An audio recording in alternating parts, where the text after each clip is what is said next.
Eu acho que uma das principais tendências é que no capital privado vemos a especialização por região.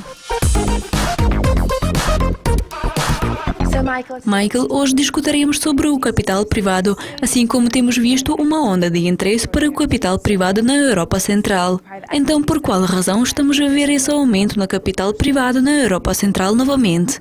Eu acho que primeiramente precisamos de olhar para o Fundo Europeu Geral. Os investidores no mercado não preferem negociar com a libra esterlina, assim que a mesma caiu ao nível histórico contra o dólar do juan. A incerteza relativamente ao Brexit continua a ser presente, e a mesma continuará assim que a situação do Reino Unido é capaz de tornar-se ainda mais complicada, devido às negociações com a União Europeia. O euro fraco também é um fator preocupante, bem como os outros eventos políticos que estão para ocorrer na Europa. Mais uma razão são as taxas de juros que estão muito baixas e não temos muita esperança de recuperação neste momento. Então os investidores estão procurando oportunidades lucrativas e que vão lhe trazer mais retorno. Mas fora do Reino Unido e fora da Europa Ocidental. Então podemos observar que cada vez mais dinheiro está sendo direcionado para o centro da Europa Oriental. E com isso eu quero dizer não só a Polónia, a Hungria, a República Checa, mas também grande parte nos últimos anos veio para a Sérvia, Croácia, países bálticos e Eslovénia. Isso está a ocorrer porque aparentemente esses países oferecem um melhor valor e o mais importante é que eles fazem a parte da Europa. Então podemos observar uma grande reviravolta e mudança no setor de capital privado, que anteriormente era próspero na Europa Ocidental. Os capitais privados europeus mudaram para a Europa ainda antes dos acontecimentos no Reino Unido recentes. Se olharmos para este gráfico que foi feito pela Invest Europe, que antes era a Associação Europeia de Capital de Risco, onde os dados do ano 2015 mostram um aumento de 14% entre os anos 2014 e 2015, até 1,6 bilhões, que é a quantidade de investimento de capital privado para a Europa Central. E agora, em comparação a isso, vemos que o ano 2016-2017 vai ultrapassar o indicador anterior. Se olharmos para os negócios que estão a ser concluídos em cada momento, o fluxo dos negócios total é a cerca de 9 até 11 bilhões, e isso são os principais. A Anheuser-Busch comprou a SABMiller, e além desse negócio foi um acordo por 100 bilhões de dólares. Eles concordaram liquidar as empresas europeias, que incluem as da Polónia, República Checa, Hungria, Eslováquia e Roménia. E só isso vai ser a movimentação de 5 até 7 bilhões de euros. Os investidores que estão interessados nestes acordos, em termos de fundos PI, como BC Partners, CVC Capital e Media Europa. Os funcionários locais na Europa Central estão muito interessados nesse tipo de negócios também. Verifique R2G Investimentos poloneses. Funcionários estão interessados em adquirir esses ativos, bem como compradores industriais.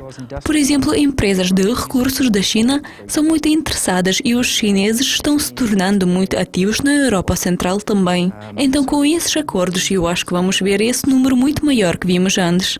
Em termos como isso encaixa na Europa em si. Seguindo para o próximo slide, podemos ver investimento capital privado para esses países numa base per capita.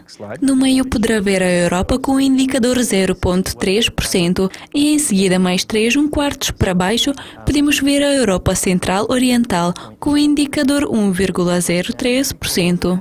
Então, sumarizando, podemos dizer que ainda há espaço para crescimento aqui e eu acho que vamos continuar a observar o crescimento ao longo dos próximos anos ainda. Então, quais as tendências vemos nesta área? Muito boa pergunta, e eu acho que uma das principais tendências é que no capital privado vemos a especialização por região.